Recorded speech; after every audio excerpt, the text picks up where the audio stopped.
கர்த்தருடைய பரிசுத்த நாமத்துக்கு மகிமை உண்டாவதாக. இந்த கால நேரத்தில் மட்டுமாக ஆண்டவருடைய சமூகத்தில் காத்திருந்து ஆண்டவருடைய வார்த்தைகளை கேட்கும்படியாக ஆர்வத்தோடு காத்திருந்த தேவ பிள்ளைகளை ஆண்டவர் எங்களை ஆசீர்வதிப்பாராக. இன்றைக்கும் நாம் வாசிக்கும்படியாக தியானிக்கும்படியாக ஆண்டவருடைய சமூகத்தில் ஆண்டவர் நமக்கு கொடுத்திருக்கிற வார்த்தை பிலிப்பியர் 2வது அதிகாரம் 5வது வசனம். பிலிப்பியர் 2வது அதிகாரம் 5வது வசனம்.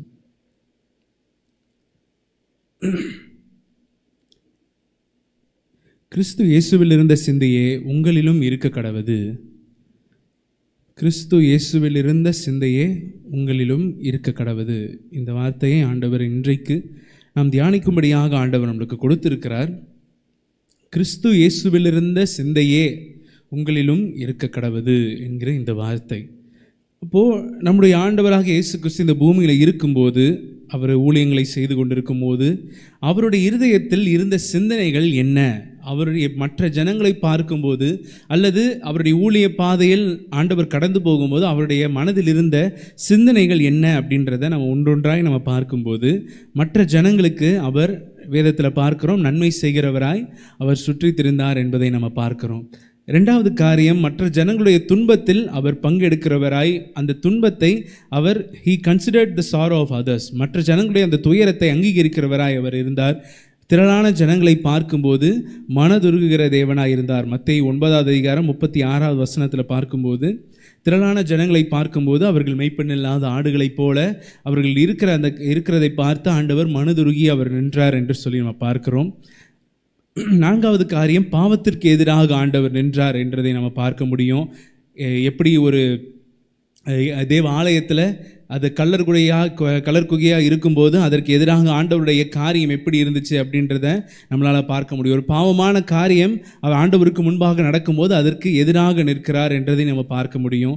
அதே சமயம் பாவிகளில் ஒடுக்கப்படுகிற ஜனங்கள் எங்கெல்லாம் இருக்கிறாங்களோ அவர்களுக்கு ஆதரவாய் ஆண்டவர் நிற்கிற காரியத்தையும் நம்மளால் பார்க்க முடியும். ஏன்னா பாவியாகிய ஸ்திரீயை ஆண்டவருக்கு முன்பாக கொண்டு வந்து கல்லறிய நிற்கும்போது அவள் பட்சமாய் ஆண்டவர் நின்று அவளுக்கு நியாயம் விசாரித்து ஆண்டவர் அவளை அது பாவம் செய்தபடினால்தான் அந்த இடத்துல கொண்டு வந்திருக்கிறாங்க. ஆனாலும் அந்த இடத்துல ஒடுக்கப்பட்ட ஒரு நபராக இருக்கும்போது அந்த ஒடுக்கப்பட்ட அந்த மகளுக்கு ஆண்டவர் பட்சமாக இருந்தார் அப்படின்றதை நம்மளால் பார்க்க முடியும். 6வது காரியம், ஆண்டவர் மனத்தாழ்மையுள்ளவராக இருந்தார். இப்படி எல்லா காரியத்தையும் வேதத்தின் ஆதாரத்தோடு நம்ம பார்க்கணும் அப்படின்னா ஒரு வசனத்தை எடுத்து சொல்ல முடியும். ஆனால் அதுக்கு நேரம் அதிகமாக இருக்கும். ஆனால் இது ஆண்டவருடைய மனதில் இருந்த சில காரியங்கள், அதாவது அவருடைய ஊழிய பாதையில் இருந்த அந்த ஒரு வாஸ்ட் சப்ஜெக்டில் இருக்கக்கூடிய சில பாயிண்ட்ஸ். இது எல்லாமே ஆண்டவர் மற்றவர்களுக்கு நன்மை செய்தார், மற்றவருடைய துயரத்தை அவர் அங்கீகரித்தார், மற்றவர்களுக்காக திரளான ஜனங்களை பார்க்கும்போது மனதுருகினார், பாவத்திற்கு எதிர்த்து நின்றார், தாழ்மையோடு இருந்தார், அதாவது ஒடுக்கப்பட்ட ஜனங்களுக்கு அவர் ஆதரவாக இருந்தார். இந்த எல்லா சிந்தனைகளும் ஆண்டவராக இயேசு கிறிஸ்துக்குள்ள இருந்துச்சு. அதாவது ஆண்டவராக இயேசு கிறிஸ்துவை பற்றி நம்ம வாசிக்கும் போது he is the perfect example, he is the perfect role model. அவர் தான் ஒரு பர்ஃபெக்டான ஒரு ஆள். அவரை பார்த்து இவரை ஒருத்தர் நம்ம ரோல் மாடலாக வச்சுக்கணும், இல்லை இவர்கிட்ட தான் நம்ம கற்றுக்கணும் அப்படின்னு சொன்னால் அதற்கு ஏற்ற ஒரு நபர் ஆண்டவராக இயேசு கிறிஸ்து தான். அதுக்காக தான் இந்த வசனம் பிலிப்பியர் 2வது அதிகாரம் 5வது வசனத்தில் சொல்லப்பட்டிருக்கிற வசனமே, கிறிஸ்து இயேசுவில் இருந்த சிந்தையே உங்களிலும் இருக்க கடவது. இந்த எல்லா சிந்தனைகளும் ஆண்டவராக இயேசு கிறிஸ்துவில் இருந்துச்சு அப்படின்றத பார்க்குறோம். ஏன்னா இந்த ஊழிய பாதையில் இந்த கிறிஸ்தவ ஓட்டத்தில் நமக்கு ஒரு முன்மாதிரியாக இருக்கக்கூடிய நம்முடைய ஆண்டவராகிய இயேசு கிறிஸ்து, அவர் இந்த உலகத்தில் நமக்கு முன்மாதிரியாய் வாழ்ந்து சென்று இருக்கிறார். இந்த பாவமான உலகத்திலையும் பரிசுத்தமாக இருக்க முடியும், நன்மை செய்ய முடியும் அப்படின்னு சொல்லி இருக்கக்கூடிய ஒரு நல்ல ஒரு ரோல் மாடல் ஆண்டவர் நமக்கு முன்பாக இருக்கிறார். ஆனால் இந்த உலகம் நம்மளுக்கு எதை சொல்லி தருது, இல்லை இந்த உலகம் நம்மளை எதை நோக்கி நம்மளை வழி நடத்துது அப்படின்றத பார்க்கும்போது, உலகம் ஏதாவது செல்ஃபிஷ், அதாவது எனக்கான காரியத்தை மட்டுமே நான் சிந்திப்பேன், செல்ஃப் சென்டர்ட், எனக்கு என்ன நன்மையோ அதை மட்டும் தான் நினைப்பேன், இல்லை என்னை சுற்றி இருக்கக்கூடிய நபர்களுக்கு எது நன்மையோ அதை மட்டும் தான் நான் பார்ப்பேனே தவிர அதை வைத்து மற்றவர்களுக்கு துன்பம் வந்துச்சு, இல்லை மற்றவர்களுக்கு ஒரு கவலையோ இல்லை போராட்டமோ வந்துச்சு அப்படின்னா அதை குறித்து எனக்கு கவலையே கிடையாது. எனக்கு நல்லது நடக்கணும், எனக்கு இது நன்மையாக இருக்கணும், எனக்கு கிடைக்கிற காரியம் பர்ஃபெக்டாக இருக்கணும், எனக்கு எந்த குறையும் இருந்துடக்கூடாது, ஆனால் மற்றவங்க எப்படி போனாலும் பரவாயில்ல அப்படின்னு இருக்கக்கூடிய ஒரு செல்ஃபிஷான ஒரு உலகத்துக்குள்ளே நம்ம வாழ்ந்து கொண்டு இருக்கிறோம். அதற்கு நேராக இந்த உலகமும் ஓடிக்கிட்டு இருக்குது. அதாவது கூட்டு குடும்பங்களாக இருந்தது, சின்னதாகி இப்போது நியூக்ளியர் ஃபேமிலி ஆகி இப்போது குழந்தையே வேணாம், ஹஸ்பண்ட் அண்ட் ஒய்ஃப் மட்டும் நம்ம இருந்துக்கலாம் அப்படின்ற அளவுக்கு என்னுடைய நன்மை என்ன, எனக்கு பிடிச்சது என்ன, அதை மட்டும் தான் நான் செய்வேன் அப்படின்ற அளவுக்கு உலகம் குறுகி போய் கொண்டிருக்கும் போது, ஆனால் வேதம் நம்மளுக்கு எதை தான் கற்றுக் கொடுக்குது அப்படின்றத பார்க்கும்போது நமக்கு கிறிஸ்து இயேசுவிலிருந்த சிந்தையே உங்களிலும் இருக்க கடவுது. அப்போ ஆண்டவருக்குள்ளே இருந்த இந்த எல்லா சிந்தனைகளும் எனக்குள்ளே இருக்கணும் அப்படின்றது தான் வேதம் விரும்புதே தவிர, நான் எனக்கான காரியத்தை மட்டுமே நான் வச்சுக்கணும் அப்படின்றது நிச்சயமாய் கிடையாது. இதே இந்த எல்லா காரியங்களும் அப்படியே பிலிப்பியர் இந்த 2வது அதிகாரத்தில் 3வது 4வது வசனத்திலேயே அடுத்தடுத்த நிலைமைகளில் சொல்லப்பட்டிருக்கு பாருங்க. ஒன்றையும் வாதினாலாவது வீண் பெருமையினாலாவது செய்யாமல் மனத்தாழ்மையினாலே ஒருவரை ஒருவர் தங்களிலும் மேன்மையுள்ளவர்களாக எண்ண கடவீர்கள். ஒருவரை ஒருவர் தங்களிலும் மேன்மையுள்ளவர்களாய், எனக்கு முன்னாடி இருக்கிறவன் என்னை காட்டிலும் மேன்மையுள்ளவன் அப்படின்ற ஒரு எண்ணத்தில் நான் இருக்கணும் அப்படின்றத வேதம் விரும்புது.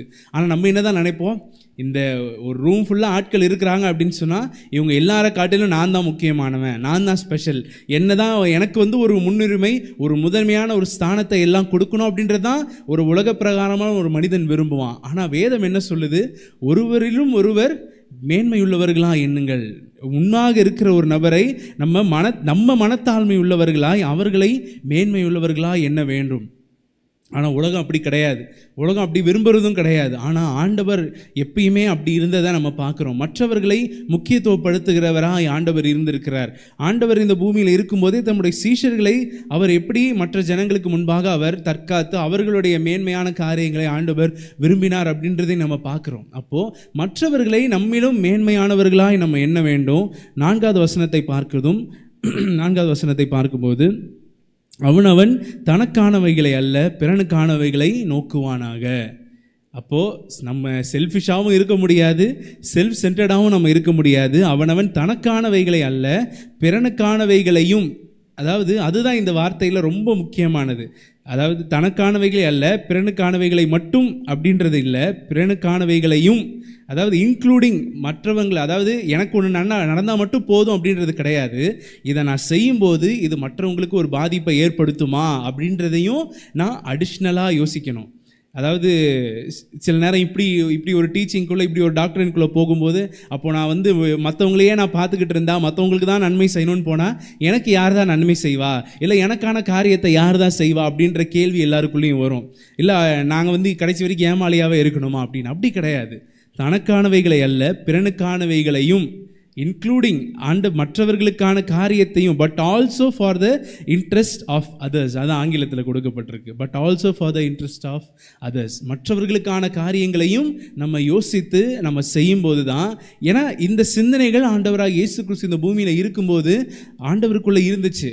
ஆண்டவர் அப்படி தான் இந்த ஊழியத்தை அவர் செய்தார், இப்படி தான் மற்ற ஜனங்களுக்கு அவர் நன்மை செய்கிறவராக இருந்தார். அப்படி இருக்கும்போது அவருடைய அடிச்சுவடுகளை பின்பற்றி நடக்கிற நம்ம எப்படி இருக்கணும், கிறிஸ்து இயேசுவில் இருந்த இந்த சிந்தை நமக்குள்ளேயும் இருக்கணும். ஏன்னா ஆண்டவருக்கு பின்பாக அவருடைய ஊழிய பாதையில் கடந்து வந்த மற்ற பரிசுத்தவான்களையும் நம்ம பார்க்கும்போது அவர்கள் மற்றவர்களை எப்படிலாம் மேன்மைப்படுத்துகிறாங்கன்றதை பார்க்குறோம். எப்படி அவர்கள் மனத்தாழ்மை உள்ளவர்களாக இருந்தார்கள் என்று பார்க்கிறோம். பாவத்திற்கு எப்படி எதிர்த்து நின்னாங்க அப்படின்றத பார்க்குறோம். யோவான் ஸ்நானகன் அவர் தான் முதலாவது அந்த இடத்துல ஆண்டவருடைய காலகட்டத்திலேயே பார்க்கும்போது ஒரு பாவமான ஒரு காரியத்திற்கு எதிர்த்து நின்றபடியினால் சிறை சேதம் பண்ணப்பட்டதை நம்ம பார்க்குறோம். அப்போ பாவத்திற்கு எதிர்த்து நிற்கிறவர்களாய் நம்ம இருக்கணும்.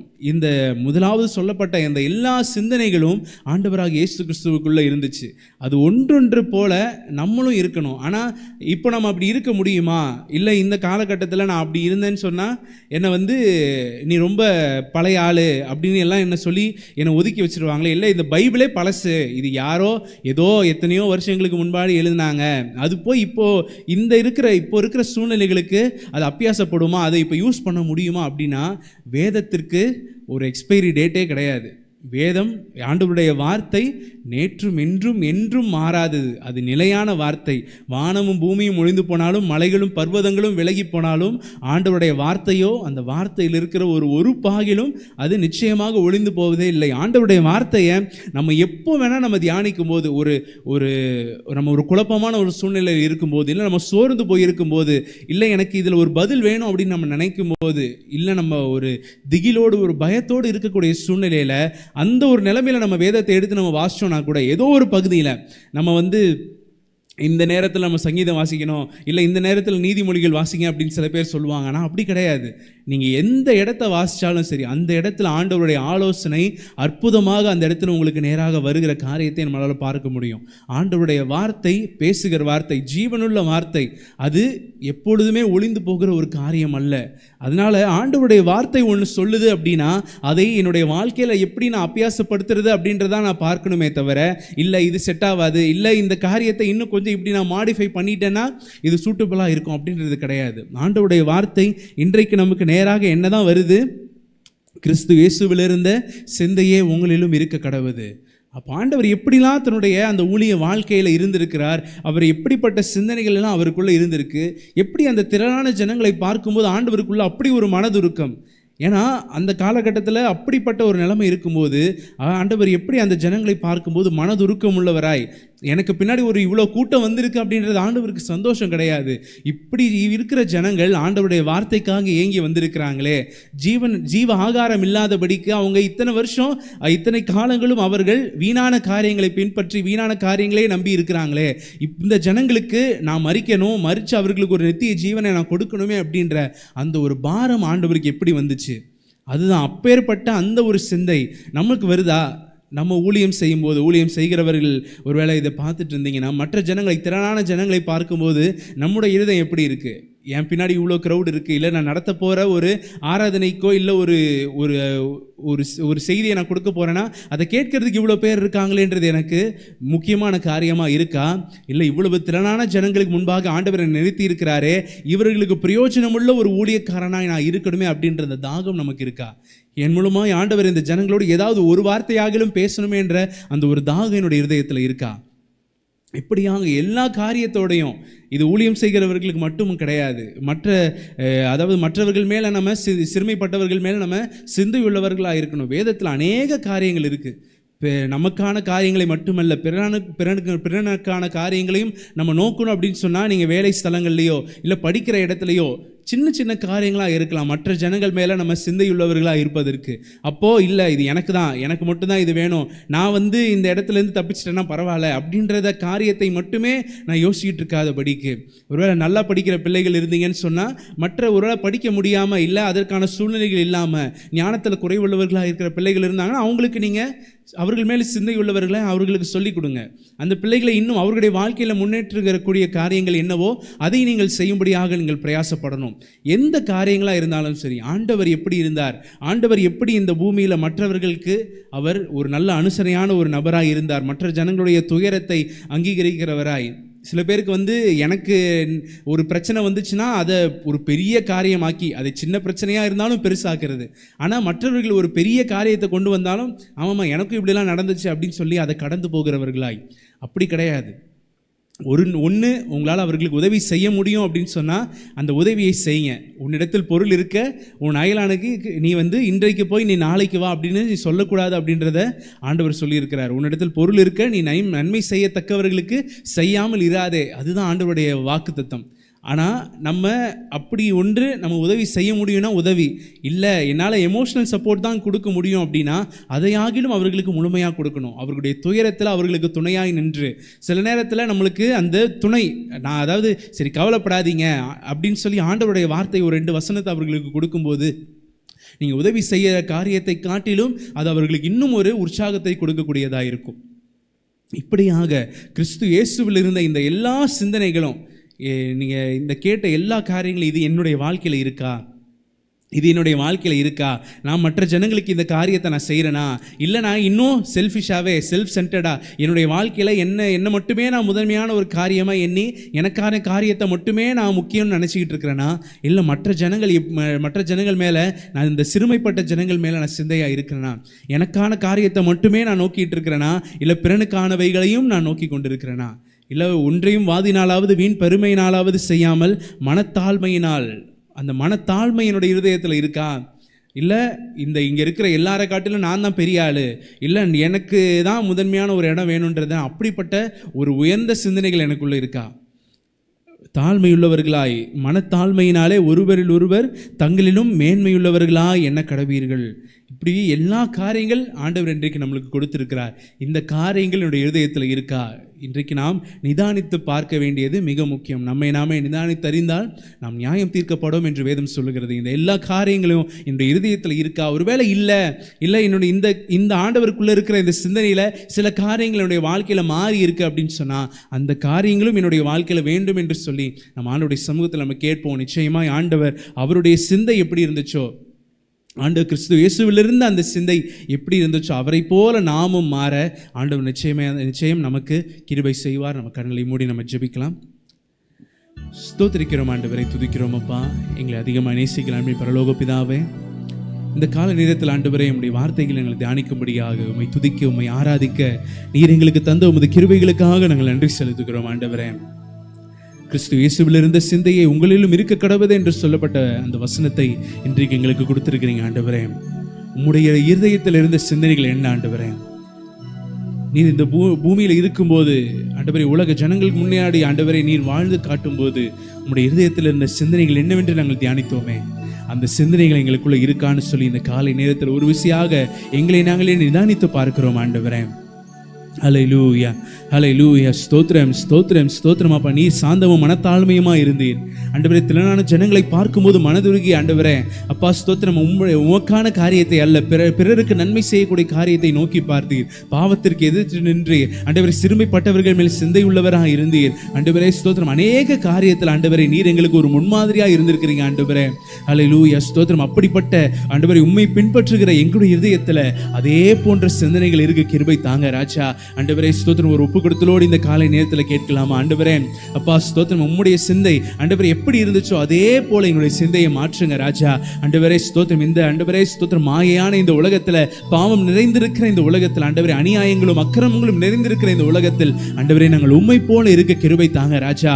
உலகத்திற்கு ஒத்த வேஷம் தரிக்காதபடிக்கு ஆண்டவரே ஸ்தோத்திரம் அப்பா, நாங்கள் ஆண்டவரே பாவமான காரியங்கள் நாங்கள் நினைத்திருக்காதபடிக்கு இந்த பாவமான உலகத்தை ஜெயித்த என்னுடைய ஜெய கிறிஸ்து ஆண்டவரே உம்முடைய சிந்தை எங்களுக்குள்ள இருக்க கிருபை தாங்க ஆண்டவரே அப்பா ஸ்தோத்திரம். தீமையினால் நீர் வெல்லப்படாதபடிக்கு ஆண்டவரே, தீமையை நன்மையினாலே வெல்ல என்று சொல்லப்பட்ட அந்த வார்த்தையை போல் ஆண்டவரே, நாங்கள் தீமையினால் ஜெயிக்கப்படாதபடிக்கு அந்த தீமையை எதிர்த்து நிற்கத்தக்க நன்மை எங்களுக்குள்ள இருக்க கிருபை தாங்க ஆண்டவரே.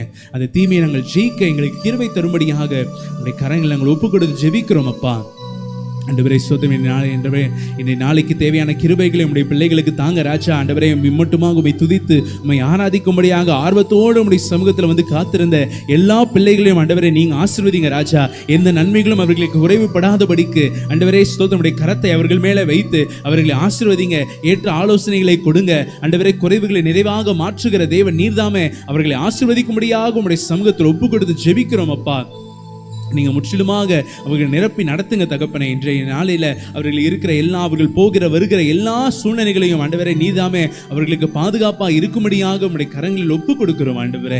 ஹல்லேலூயா, ஸ்தோத்திரம். எந்த சத்துருவின் போராட்டங்களோ, எந்த வன்கரின் ஆவிகளோ, பொறாமையின் ஆவிகளோ உம்முடைய பிள்ளைகளை தாக்காதபடிக்கு ஒரு விசேஷித்த பாதுகாப்பு அக்கினி மதிலாய் நீதாமே அவர்களை சூழ்ந்து நின்று உம்முடைய தூதர்கள் அவர்களோடு இருந்து அவர்களை பாதுகாக்கும்படியாக ஒப்பு கொடுத்து ஜெபிக்கிறோம் ஆண்டவரே அப்பா ஸ்தோத்திரம், ஸ்தோத்திரம். சமூகத்தில் ஒப்பு கொடுக்கிறோம். நீங்க மாத்திரம் மகிமைப்படுங்க ஆண்டவரே. துதி கன மகிமை யாவற்றையும் உடைய சமூகத்தில் ஏறெடுக்கிறோம். இயேசு கிறிஸ்து மூலமாய் ஜெபிக்கிறோம் எங்கள் ஜீவனுள்ள எங்கள் நல்ல பிதாவே, ஆமென், ஆமென். எல்லாம் சொல்றேன். என் ஆத்துமாவே கர்த்தரை ஸ்தோத்ரி, என் முழு உள்ளமே பரிசுத்த நாமத்தை ஸ்தோத்ரி.